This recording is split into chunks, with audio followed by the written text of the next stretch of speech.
અધ્યાય 26મો વ્રતના વિધિ નિયમો। સૂત પુરાણી બોલ્યા, હે સૌનકાદિ મુનિઓ, હવે મુનિ વાલ્મીકી રાજા વ્રત ગણવાને વ્રત છોડવાની વિધિ અંગે જણાવે છે, તે હું તમારી સમક્ષ કહું છું, તે સાંભળો।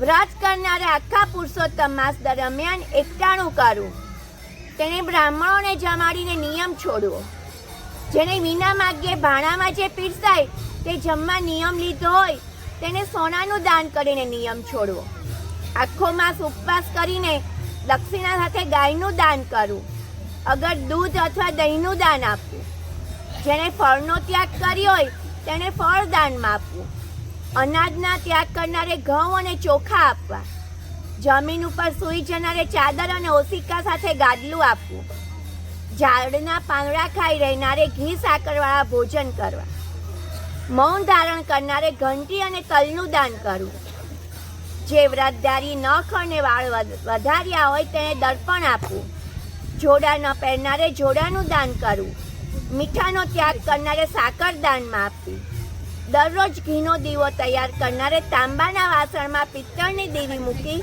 40 વાર સોનાનું દાન કરવું, એકાંતરે ઉપવાસ કરનારે 8 કળશનું દાન કરવું। આ બધા કળશો વસ્ત્ર સહિત તથા સોનાયુક્ત હોવા જોઈએ। અંતે 30 લાડુ, છત્રી, બળદ તથા પગરખાનું દાન કરવું।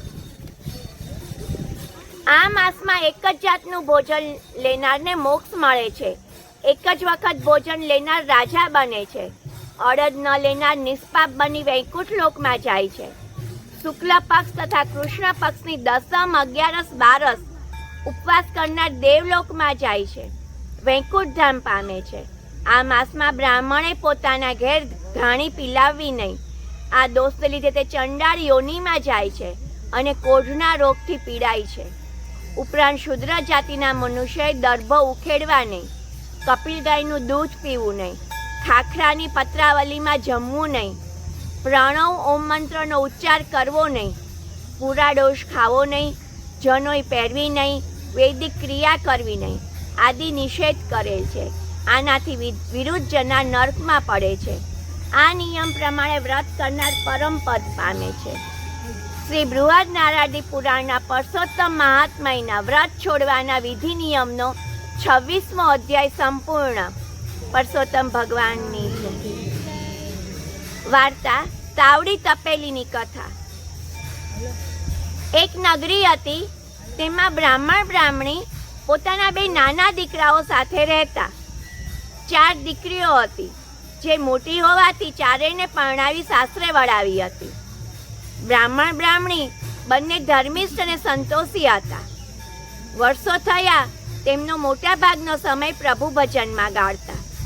દીકરીઓ હતી ત્યાં સુધી તેમને પ્રભુ ભજન, વ્રત, ઉપવાસ, કથા વાર્તા સાંભળવામાં બાધ આવતો નહીં, પણ ચોથી દીકરી ગયા વર્ષે પરણાવ્યા પછી ઘરનું બધું કામકાજ બ્રાહ્મણીને કરવું પડતું। ઉંમર 60 વર્ષની થવાથી તે ઝડપભેર કામ કરી શકતી નહીં, તેથી કરીને ચારેય જણની રસોઈ કરવામાં અને બીજા કામકાજમાં આખો દિવસ ક્યાંય નીકળી જતો। એનાથી પ્રભુ ભક્તિ તથા કથા વાર્તા સાંભળવાનો સમય રહેતો નહીં અને મનમાં ને મનમાં દુઃખી થતી। એવામાં પુરુષોત્તમ માસ આવ્યો।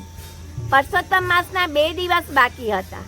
તેની ચિંતા પેઠી કે વર્ષોથી હું પુરુષોત્તમ માસનું વ્રત કરું છું, અત્યાર સુધી તે હેમખેમ પાર પાડ્યું, પણ આ વખતે પુરુષોત્તમ માસનું વ્રત થઈ શકશે નહીં, તે પ્રભુ જાણે।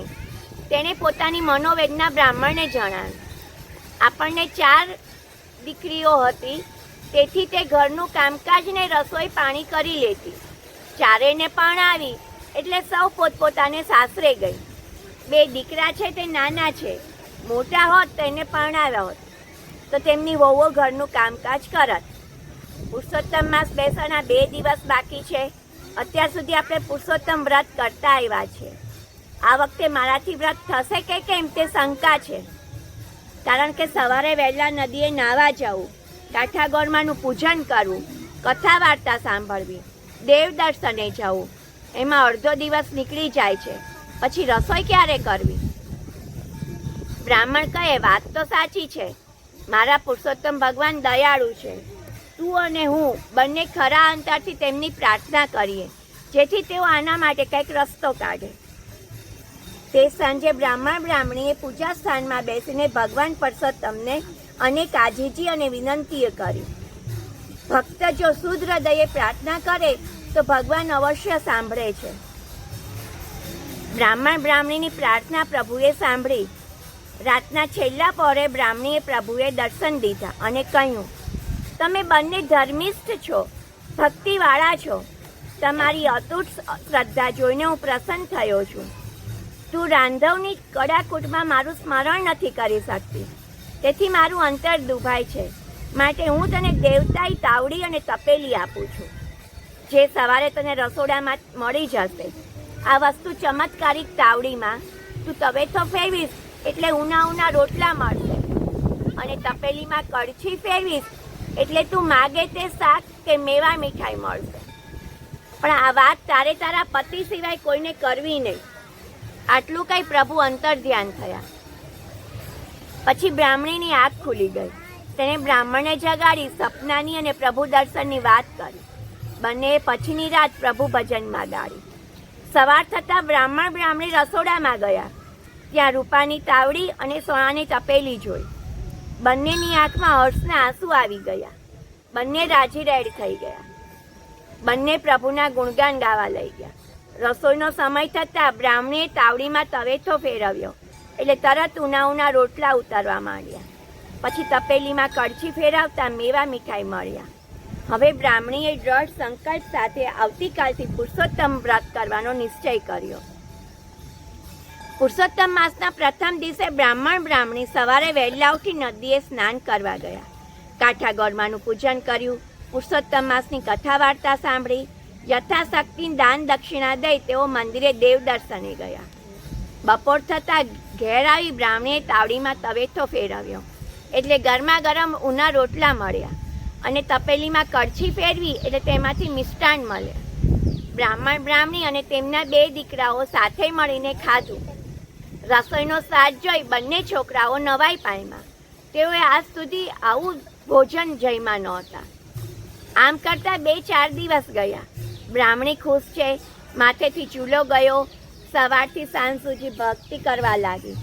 છોકરાઓ વિચારે છે કે માં રાંધે છે ક્યારે? નથી ચૂલો સળગવાની કે નથી લોટ બાંધતી. વળી રોજ મેવા મીઠાઈ ક્યાંથી આવે છે? એક દિવસ છોકરાએ છુપાઈને આ બધું જોયું. છોકરાઓ તેમના મિત્રોને વાત કરી. મિત્રોએ ઘેર જઈને પોતાના માતા પિતાને વાત કરી. બસ 2 દિવસમાં આખું ગામ તાવડી તપેલીની વાત જાણી ગયું. આ વાત રાજા રાણીને કાને ગઈ. રાણીએ બ્રાહ્મણીને ત્યાંથી તાવડીને તપેલી મગાવવા રાજાને દબાણ કર્યું. રાજાએ પ્રધાનને 100 સોનામરો લઈને બ્રાહ્મણને ત્યાંથી તાવડીને તપેલી લાવવા મોકલ્યા. રાજાને ત્યાં જઈને બ્રાહ્મણને વાત કરી. બ્રાહ્મણે તાવડીને તપેલી આપવાની ના પાડી. રાજાનાની જાણ થતાં થોડા સિપાહીઓ સાથે સેનાપતિને મોકલ્યા. બ્રાહ્મણે તેને પણ ના પાડી એટલે સેનાપતિએ રસોડામાં જઈને બળજબરીથી તાવડીને તપેલી લઈ જવા પ્રયત્ન કર્યો. તેણે પ્રથમ તાવડી લેવા હાથ લંબાવ્યો કે તેના આંગળા તાવડી સાથે ચોંટી ગયા અને પગ જમીન સાથે ચોંટી ગયા. આ ખબર સિપાહીએ દોડતા જઈને રાજાને કરી. રાજા ક્રોધથી ધુઆપુઆ થતો આવ્યો. તેણે તપેલી લેવા હાથ લાંબો કર્યો કે તેના આંગળા તપેલી સાથે ચોંટી ગયા અને પગ જમીન સાથે. આ વાત આખા ગામમાં ફેલાઈ ગઈ. લોકોના ટોળે બ્રાહ્મણને ત્યાં જોવા આવ્યા. રાણીને આની જાણ થતાં તે બ્રાહ્મણને ઘેર આવી. રાણી સમજી ગઈ કે ભગવાન કોપ્યા છે.